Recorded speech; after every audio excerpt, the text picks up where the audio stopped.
पापप्रशमनस्तोत्रम्। नमस्तेऽस्तु जगन्नाथ देवदेव नमोऽस्तु ते।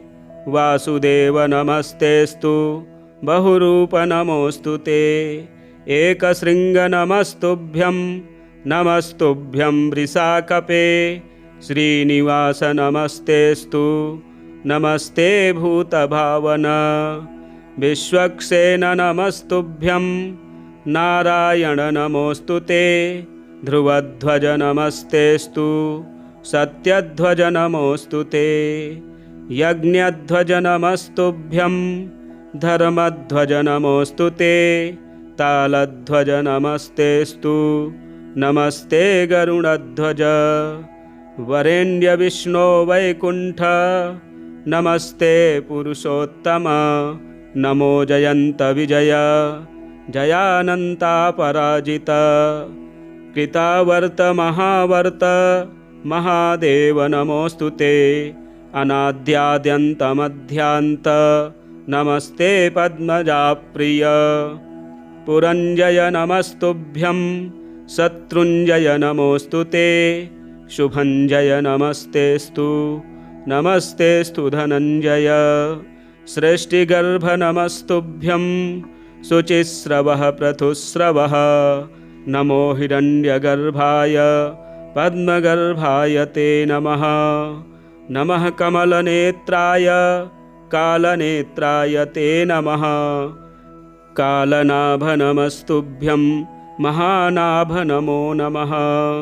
वृष्टिमूल महामूल मूलावास नमोऽस्तु ते। धर्मावास जलावास श्रीनिवास नमोऽस्तु ते। धर्माध्यक्ष प्रजाध्यक्ष लोकाध्यक्ष नमो नमः। सेनाध्यक्ष नमस्तुभ्यं कालाध्यक्ष नमोऽस्तु ते। गदाधर श्रुतिधर चक्रधारिन् श्रियोधर। वनमालाधर हरे नमस्ते धरणीधर। आर्चिसेन महासेन नमस्तेऽस्तु पुरुषुष्टुत। बहुकल्प महाकल्प नमस्ते कल्पनामुख। सर्वात्मन् सर्वगविभो विरिञ्चे श्वेतकेशव। नीलरक्तमहानील अनिरुद्ध नमोऽस्तु ते।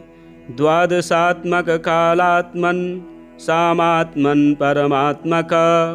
व्योमात्मक सुब्रह्मन् भूतात्मक नमोऽस्तु ते। हरिकेश महाकेश गुणाकेश नमोऽस्तु ते। मुञ्जकेश हृषीकेश सर्वनाथ नमोऽस्तु ते। सूक्ष्मस्थूल महास्थूल महासूक्ष्म शुभङ्कर। श्वेतपीताम्बरधर नीलवास नमोऽस्तु ते। कुशेशय नमस्तेऽस्तु पद्मेशय जलेशय। गोविन्दप्रीतिकर्ता च हंसपीताम्बरप्रिय। अधोक्षज नमस्तुभ्यं क्षीरध्वज जनार्दन। वामनाय नमस्तेऽस्तु नमस्ते मधुसूदन। सहस्रशीर्षाय नमो ब्रह्मशीर्षाय ते नमः। नमः सहस्रनेत्राय सोमसूर्यानलेक्षण। नमश्चाथर्वशिरसे महाशीर्षाय ते नमः। नमस्ते धर्मनेत्राय महानेत्राय ते नमः। नमः सहस्रपादाय सहस्रभुजमन्यवे। नमो यज्ञवराहाय महारूपाय ते नमः। नमस्ते विश्वदेवाय विश्वात्मन् विश्वशम्भव। विश्वरूप नमस्तेऽस्तु त्वत्तो विश्वमभूदिदम्। न्यग्रोधस्त्वं महाशाखस्त्वं मूलकुसुमार्चितः। स्कन्धपात्राङ्कुरलता पल्लवाय नमोऽस्तु ते। मूलं ते ब्राह्मणा ब्रह्मन् स्कन्धस्ते क्षत्रियाः प्रभो। वैश्याः शाखादलं शूद्रा वनस्पते नमोऽस्तु ते। ब्राह्मणाः साग्नयो वक्त्राः दोर्दण्डाः सायुधा नृपाः। पार्श्वाद्दिशश्चोरु युगाज्जाताः शूद्राश्च पादतः नेत्राद्भानुरभूतुभ्यं पद्भ्यां भूः श्रोत्रयोर्दिशः नाभ्याह्यभूदन्तरिक्षं शशाङ्को मनसस्तव प्राणाद्वायुः समभवत् कामाद्ब्रह्मा पितामहः क्रोधात् त्रिनयनो रुद्रः शीर्ष्णोद्यौः समवर्तत इन्द्राग्निवदनात् तुभ्यं पशवो मलसम्भवाः ओषध्यो रोमसम्भूता विराजस्त्वं नमोऽस्तु ते पुष्पहासनमस्तेऽस्तु महाहासनमोऽस्तु ते ओङ्कारस्त्वं वषट्कारो वौषट्त्वं च स्वधा सुधा स्वाहाकार नमस्तुभ्यं हन्तकार नमोऽस्तु ते सर्वाकार निराकार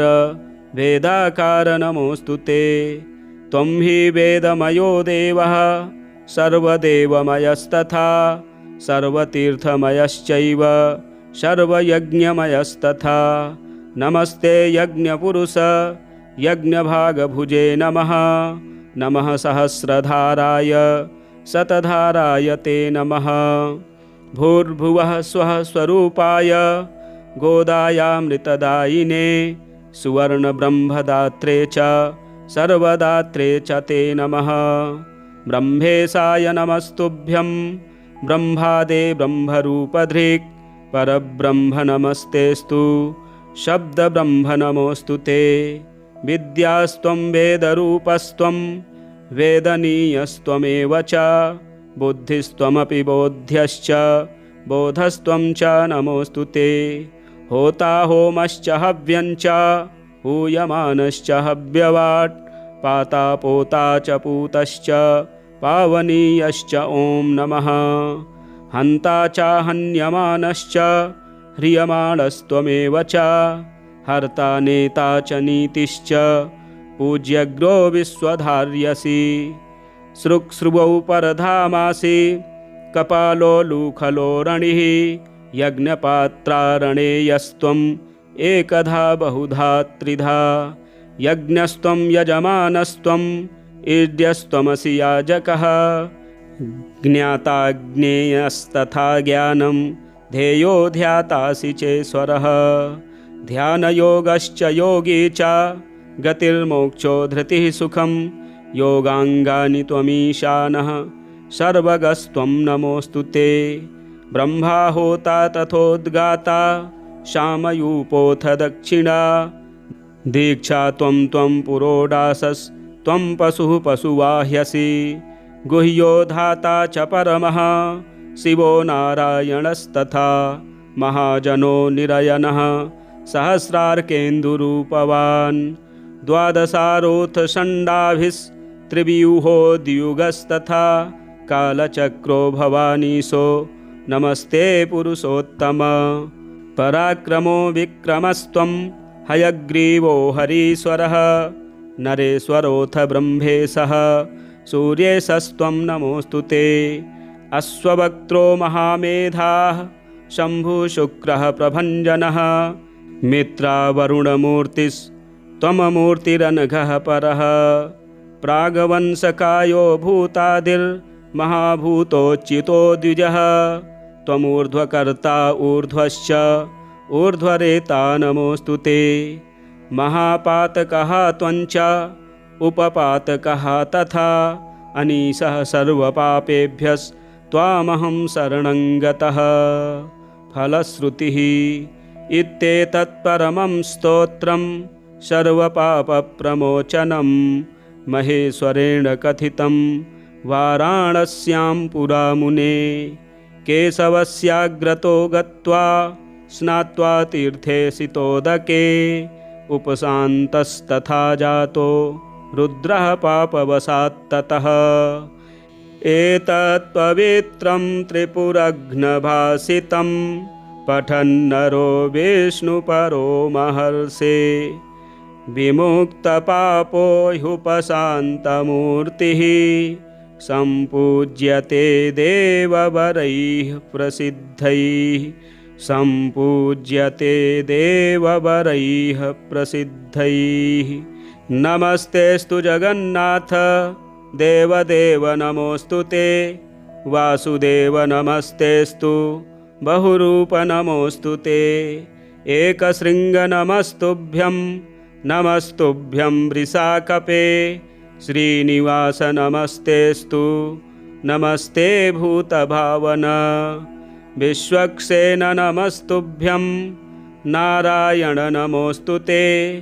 ध्रुवध्वज नमस्तेऽस्तु सत्यध्वज नमोऽस्तु ते। यज्ञध्वज नमस्तुभ्यं धर्मध्वज नमोऽस्तु ते। तालध्वज नमस्तेऽस्तु नमस्ते गरुडध्वज। वरेण्य विष्णो वैकुण्ठ नमस्ते पुरुषोत्तम।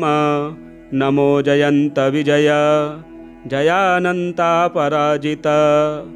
कृतावर्त महावर्त महादेव नमोऽस्तु ते। अनाद्याद्यन्तमध्यान्त नमस्ते पद्मजाप्रिय। पुरञ्जय नमस्तुभ्यं शत्रुञ्जय नमोऽस्तु ते। शुभञ्जय नमस्तेऽस्तु नमस्तेऽस्तु धनञ्जय। सृष्टिगर्भ नमस्तुभ्यं शुचिस्रवः पृथुस्रवः। नमो हिरण्यगर्भाय पद्मगर्भाय ते नमः। नमः कमलनेत्राय कालनेत्राय ते नमः। कालनाभ नमस्तुभ्यं महानाभ नमो नमः।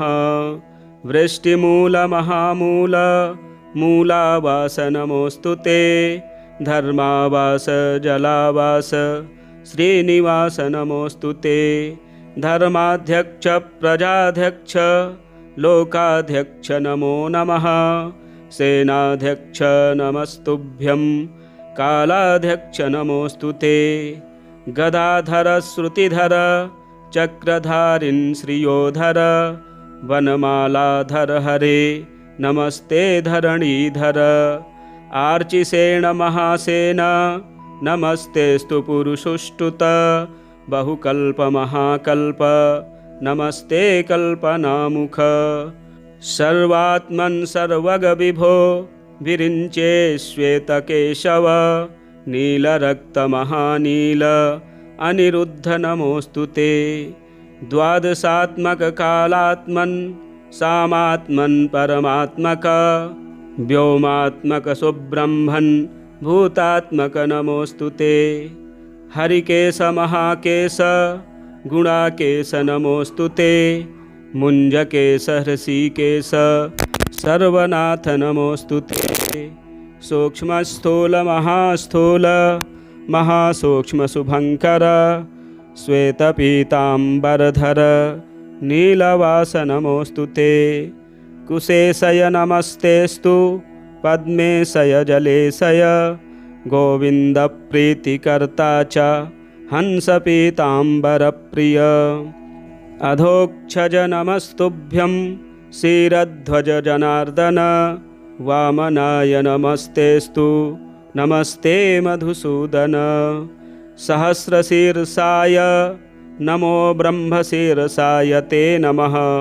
नमः सहस्रनेत्राय सोमसूर्यानलेक्षण। नमश्चाथर्वशिरसे महाशीर्षाय ते नमः। नमस्ते धर्मनेत्राय महानेत्राय ते नमः। नमः सहस्रपादाय सहस्रभुजमन्यवे। नमो यज्ञवराहाय महारूपाय ते नमः। नमस्ते विश्वदेवाय विश्वात्मन् विश्वशम्भव। विश्वरूप नमस्तेऽस्तु त्वत्तो विश्वमभूदिदं। न्यग्रोधस्त्वं महाशाखस्त्वं मूलकुसुमार्चितः। स्कन्धपात्राङ्कुरलता पल्लवाय नमोऽस्तु ते। मूलं ते ब्राह्मणा ब्रह्मन् स्कन्धस्ते क्षत्रियाः प्रभो। वैश्याः शाखादलं शूद्रा वनस्पते नमोऽस्तु ते। ब्राह्मणाः साग्नयो वक्त्राः दोर्दण्डाः सायुधा नृपाः। पार्श्वाद्दिशश्चोरु युगाज्जाताः शूद्राश्च पादतः नेत्राद्भानुरभूतुभ्यं पद्भ्यां भूः श्रोत्रयोर्दिशः नाभ्याह्यभूदन्तरिक्षं शशाङ्को मनसस्तव प्राणाद्वायुः समभवत् कामाद्ब्रह्मा पितामहः क्रोधात् त्रिनयनो रुद्रः शीर्ष्णोद्यौः समवर्तत इन्द्राग्निवदनात् तुभ्यं पशवो मलसम्भवाः ओषध्यो रोमसम्भूता विराजस्त्वं नमोऽस्तु ते पुष्पहासनमस्तेऽस्तु महाहासनमोऽस्तु ते ओङ्कारस्त्वं वषट्कारो वौषट्त्वं च स्वधा सुधा स्वाहाकार नमस्तुभ्यं हन्तकार नमोऽस्तु ते सर्वाकार निराकार वेदाकार नमोऽस्तु ते त्वं हि वेदमयो देवः सर्वदेवमयस्तथा सर्वतीर्थमयश्चैव सर्वयज्ञमयस्तथा नमस्ते यज्ञपुरुष यज्ञभागभुजे नमः नमः सहस्रधाराय शतधाराय ते नमः भूर्भुवः स्वः स्वरूपाय गोदायामृतदायिने सुवर्णब्रह्मदात्रे च सर्वदात्रे च ते नमः ब्रह्मेशाय नमस्तुभ्यं ब्रह्मादे ब्रह्मरूपधृक् परब्रह्म नमस्तेऽस्तु शब्दब्रह्म नमोऽस्तु ते विद्यास्त्वं वेदरूपस्त्वं वेदनीयस्त्वमेव च बुद्धिस्त्वमपि बोध्यश्च बोधस्त्वं च नमोऽस्तु ते होता होमश्च हव्यञ्च हूयमानश्च हव्यवाट् पाता पोता च पूतश्च पावनीयश्च ॐ नमः हन्ता च हन्यमानश्च ह्रियमाणस्त्वमेव च हर्ता नेता च नीतिश्च पूज्यग्रो विश्वधार्यसि सृक्सृवौ परधामासि कपालो लूखलो रणिः यज्ञपात्रारणेयस्त्वम् एकधा बहुधा त्रिधा यज्ञस्त्वं यजमानस्त्वम् ईड्यस्त्वमसि याजकः ज्ञाताज्ञेयस्तथा ज्ञानं ध्येयो ध्यातासि चेश्वरः ध्यानयोगश्च योगी च गतिर्मोक्षो धृतिः सुखं योगाङ्गानि त्वमीशानः सर्वगस्त्वं नमोऽस्तु ते ब्रह्मा होता तथोद्गाता शामयूपोऽथ दक्षिणा दीक्षा त्वं पुरोडासस्त्वं पशुः पशुवाह्यसि गुह्यो धाता च परमः शिवो नारायणस्तथा महाजनो निरयनः सहस्रार्केन्दुरूपवान् द्वादशारोऽथ षण्डाभिस्त्रिव्यूहो द्युगस्तथा कालचक्रो भवानीशो नमस्ते पुरुषोत्तम पराक्रमो विक्रमस्त्वं हयग्रीवो हरीश्वरः नरेश्वरोऽथ ब्रह्मेशः सूर्येशस्त्वं नमोऽस्तु ते अश्ववक्त्रो महामेधाः शम्भुशुक्रः प्रभञ्जनः मित्रावरुणमूर्तिस्त्वममूर्तिरनघः परः प्रागवंशकायो भूतादिर्महाभूतोच्युतो द्विजः त्वमूर्ध्वकर्ता ऊर्ध्वश्च ऊर्ध्वरेता नमोऽस्तु ते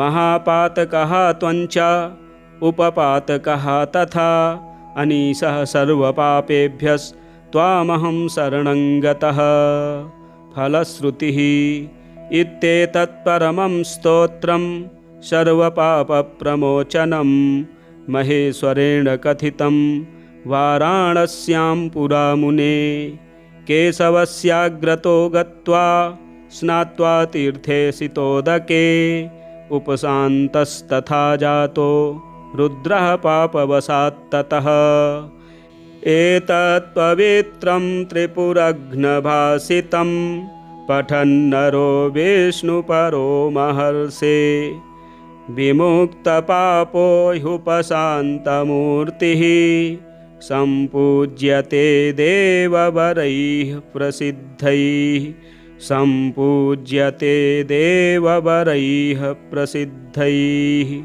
नमस्तेऽस्तु जगन्नाथ देवदेव नमोऽस्तु ते। वासुदेव नमस्तेऽस्तु बहुरूप नमोऽस्तु ते। एकशृङ्ग नमस्तुभ्यं नमस्तुभ्यं वृषाकपे। श्रीनिवास नमस्तेऽस्तु नमस्ते भूतभावन। विश्वक्सेन नमस्तुभ्यं नारायण नमोऽस्तु ते। ध्रुवध्वज नमस्तेऽस्तु सत्यध्वज नमोऽस्तु ते। यज्ञध्वज नमस्तुभ्यं धर्मध्वज नमोऽस्तु ते। तालध्वज नमस्तेऽस्तु नमस्ते गरुडध्वज। वरेण्य विष्णो वैकुण्ठ नमस्ते पुरुषोत्तम। नमो जयन्त विजय जयानन्ता पराजित। कृतावर्त महावर्त महादेव नमोऽस्तु ते। अनाद्याद्यन्तमध्यान्त नमस्ते पद्मजाप्रिय। पुरञ्जय नमस्तुभ्यं शत्रुञ्जय नमोऽस्तु ते। शुभञ्जय नमस्तेऽस्तु नमस्तेऽस्तु धनञ्जय। सृष्टिगर्भ नमस्तुभ्यं शुचिस्रवः पृथुस्रवः। नमो हिरण्यगर्भाय पद्मगर्भाय ते नमः। नमः कमलनेत्राय कालनेत्राय ते नमः। कालनाभ नमस्तुभ्यं महानाभ नमो नमः। वृष्टिमूल महामूल मूलावास नमोऽस्तु ते। धर्मावास जलावास श्रीनिवास नमोऽस्तु ते। धर्माध्यक्ष प्रजाध्यक्ष लोकाध्यक्ष नमो नमः। सेनाध्यक्ष नमस्तुभ्यं कालाध्यक्ष नमोऽस्तु ते। गदाधर श्रुतिधर चक्रधारिन् श्रियोधर। वनमालाधर हरे नमस्ते धरणीधर। आर्चिसेन महासेन नमस्तेऽस्तु पुरुषुष्टुत। बहुकल्प महाकल्प नमस्ते कल्पनामुख। सर्वात्मन् सर्वगविभो विरिञ्चे श्वेतकेशव। नीलरक्तमहानील अनिरुद्ध नमोऽस्तु ते। द्वादशात्मक कालात्मन् सामात्मन् परमात्मक। व्योमात्मक सुब्रह्मन् भूतात्मक नमोऽस्तु ते। हरिकेश महाकेश गुणाकेश नमोऽस्तु ते। मुञ्जकेश हृषीकेश सर्वनाथ नमोऽस्तु ते। सूक्ष्मस्थूल महास्थूल महासूक्ष्म शुभङ्कर। श्वेतपीताम्बरधर नीलवास नमोऽस्तु ते। कुशेशय नमस्तेऽस्तु पद्मेशय जलेशय। गोविन्दप्रीतिकर्ता च हंसपीताम्बरप्रिय। अधोक्षज नमस्तुभ्यं क्षीरध्वज जनार्दन। वामनाय नमस्तेऽस्तु नमस्ते मधुसूदन। सहस्रशीर्षाय नमो ब्रह्मशीर्षाय ते नमः। नमः सहस्रनेत्राय सोमसूर्यानलेक्षण। नमश्चाथर्वशिरसे महाशीर्षाय ते नमः। नमस्ते धर्मनेत्राय महानेत्राय ते नमः। नमः सहस्रपादाय सहस्रभुजमन्यवे। नमो यज्ञवराहाय महारूपाय ते नमः। नमस्ते विश्वदेवाय विश्वात्मन् विश्वशम्भव। विश्वरूप नमस्तेऽस्तु त्वत्तो विश्वमभूदिदं। न्यग्रोधस्त्वं महाशाखस्त्वं मूलकुसुमार्चितः। स्कन्धपात्राङ्कुरलता पल्लवाय नमोऽस्तु ते। मूलं ते ब्राह्मणा ब्रह्मन् स्कन्धस्ते क्षत्रियाः प्रभो। वैश्याः शाखादलं शूद्रा वनस्पते नमोऽस्तु ते। ब्राह्मणाः साग्नयो वक्त्राः दोर्दण्डाः सायुधा नृपाः। पार्श्वाद्दिशश्चोरुयुगाज्जाताः शूद्राश्च पादतः नेत्राद्भानुरभूतुभ्यं पद्भ्यां भूः श्रोत्रयोर्दिशः नाभ्याह्यभूदन्तरिक्षं शशाङ्को मनसस्तव प्राणाद्वायुः समभवत् कामाद्ब्रह्मा पितामहः क्रोधात् त्रिनयनो रुद्रः शीर्ष्णोद्यौः समवर्तत इन्द्राग्निवदनात् तुभ्यं पशवो मलसम्भवाः ओषध्यो रोमसम्भूता विराजस्त्वं नमोऽस्तु ते पुष्पहासनमस्तेऽस्तु महाहासनमोऽस्तु ते ओङ्कारस्त्वं वषट्कारो वौषट्त्वं च स्वधा सुधा स्वाहाकार नमस्तुभ्यं हन्तकार नमोऽस्तु ते सर्वाकार निराकार वेदाकार नमोऽस्तु ते त्वं हि वेदमयो देवः सर्वदेवमयस्तथा सर्वतीर्थमयश्चैव सर्वयज्ञमयस्तथा नमस्ते यज्ञपुरुष यज्ञभागभुजे नमः नमः सहस्रधाराय शतधाराय ते नमः भूर्भुवः स्वः स्वरूपाय गोदायामृतदायिने सुवर्णब्रह्मदात्रे च सर्वदात्रे च ते नमः ब्रह्मेशाय नमस्तुभ्यं ब्रह्मादे ब्रह्मरूपधृक् परब्रह्म नमस्तेऽस्तु शब्दब्रह्म नमोऽस्तु ते विद्यास्त्वं वेदरूपस्त्वं वेदनीयस्त्वमेव च बुद्धिस्त्वमपि बोध्यश्च बोधस्त्वं च नमोऽस्तु ते होता होमश्च हव्यञ्च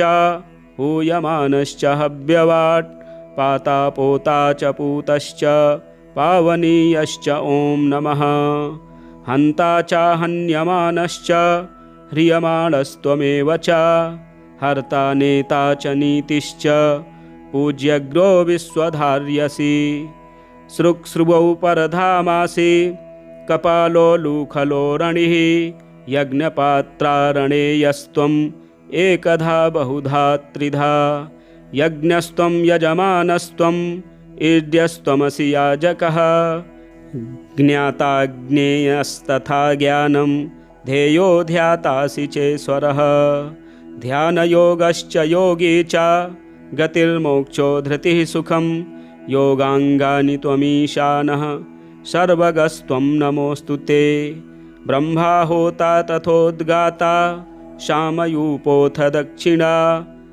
दीक्षा त्वं पुरोडासस्त्वं पशुः पशुवाह्यसि गुह्यो धाता च परमः शिवो नारायणस्तथा महाजनो निरयनः सहस्रार्केन्दुरूपवान् द्वादशारोऽथ षण्डाभिस्त्रिव्यूहो द्युगस्तथा कालचक्रो भवानीशो नमस्ते पुरुषोत्तम पराक्रमो विक्रमस्त्वं हयग्रीवो हरीश्वरः नरेश्वरोऽथ ब्रह्मेशः सूर्येशस्त्वं नमोऽस्तु ते अश्ववक्त्रो महामेधाः शम्भुशुक्रः प्रभञ्जनः मित्रावरुणमूर्तिस्त्वममूर्तिरनघः परः प्रागवंशकायो भूतादिर्महाभूतोच्युतो द्विजः त्वमूर्ध्वकर्ता ऊर्ध्वश्च ऊर्ध्वरेता नमोऽस्तु ते महापातकः त्वञ्च उपपातकः तथा अनीशः सर्वपापेभ्यस्त्वामहं शरणं गतः फलश्रुतिः इत्येतत्परमं स्तोत्रं सर्वपापप्रमोचनं महेश्वरेण कथितं वाराणस्यां पुरा मुने केशवस्याग्रतो गत्वा स्नात्वा तीर्थे सितोदके उपशान्तस्तथा जातो रुद्रः पापवशात्ततः एतत्पवित्रं त्रिपुरघ्नभासितं पठन्नरो विष्णुपरो महर्षे विमुक्तपापो ह्युपशान्तमूर्तिः सम्पूज्यते देववरैः प्रसिद्धैः सम्पूज्यते देववरैः प्रसिद्धैः। श्रीवामन महापुराणे पापप्रशमन स्तोत्रम संपूर्णम।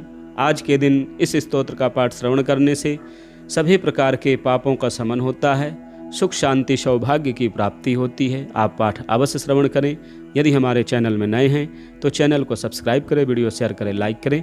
मिलते हैं अगले वीडियो में। जय श्री कृष्णा।